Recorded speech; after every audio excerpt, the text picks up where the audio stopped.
Good morning to one and all. So today I'm in front of you to take the class on the topic isotopes and isobars.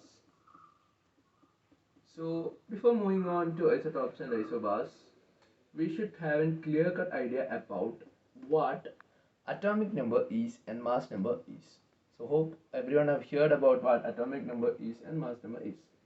Atomic number simply it's represented by the letter Z, and it's the total number of protons in an atom.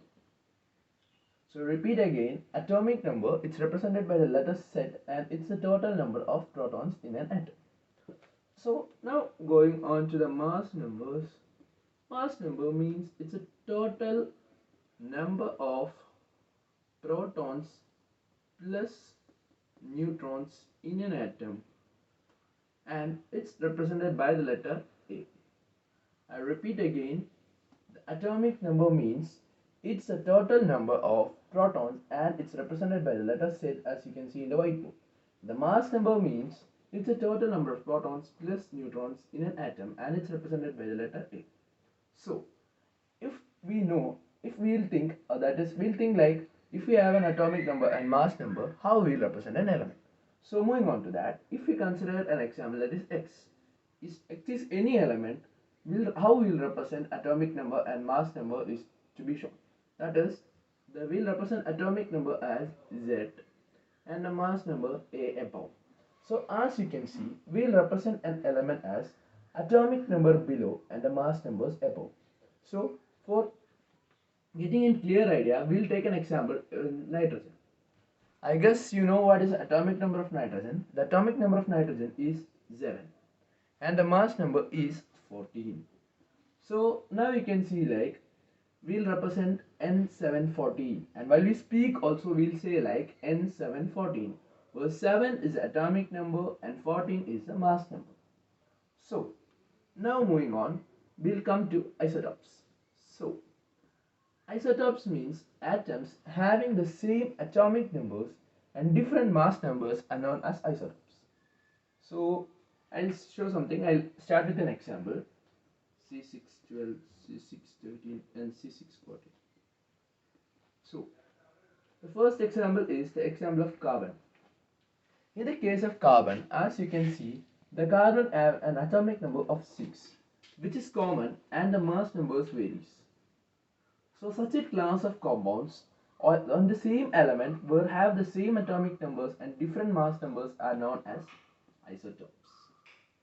And these are the three different isotopes of carbon shown.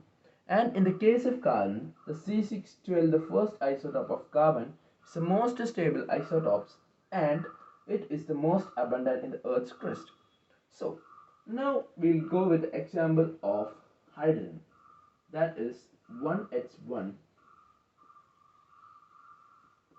1H2, 1H3.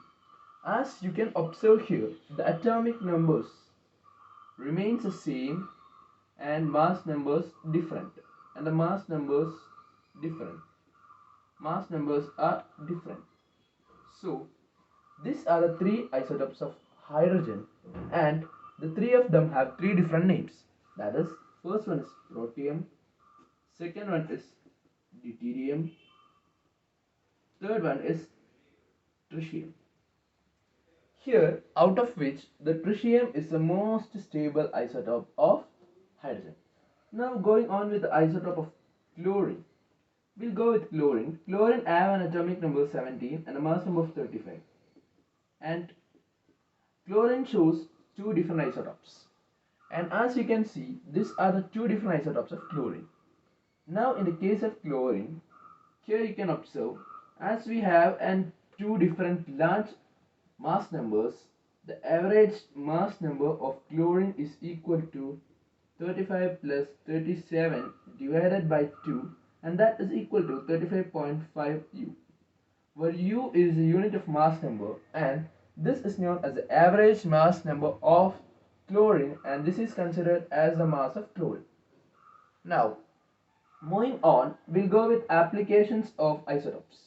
In the case of applications of isotopes, we We have many large applications of isotopes, but we'll go with three isotopes applications. That is isotopes of iodine, uranium, and cobalt. So, in the case of iodine, it's used in the treatment of goiter. Uranium in the treatment, not in the treatment, it's used in the nuclear reactors. And the cobalt used in the treatment of cancer. So these are the three wide varieties of applications, or wide variety of applications of isotopes. And isotopes also has three different, has a property that it has same chemical property and different physical property, due to which the isotopes of iodine, uranium, and cobalt are used. So now moving on to isobars. Isobars can be said like, if we consider two different elements, that is, suppose we consider carbon and nitrogen. These are two different elements, but in the case of carbon, if carbon has C614 and in the case of nitrogen it has N714, as it's shown here, you can see that it has the same mass numbers and different atomic numbers. Such are called as isobars. So isobars can be simply defined as those elements in which, that is, if we consider two different elements and on that the atomic numbers are different and the mass numbers are same, they are known as isobars. So hope you understood. I repeat again, isobars means if we consider two different elements and on which the atomic numbers are different and the mass numbers are same, they are known as isobars. So now coming to again differentiating about isotopes and isobars. Isotopes means here, as you can see, the atomic numbers are same and the mass numbers are different. Such elements are known as isotopes. And coming to isobars, if we consider two different elements and on which the atomic numbers are different and the mass numbers are same, they are called isobars. So hope everyone have understood everything. Have a nice day. Thank you.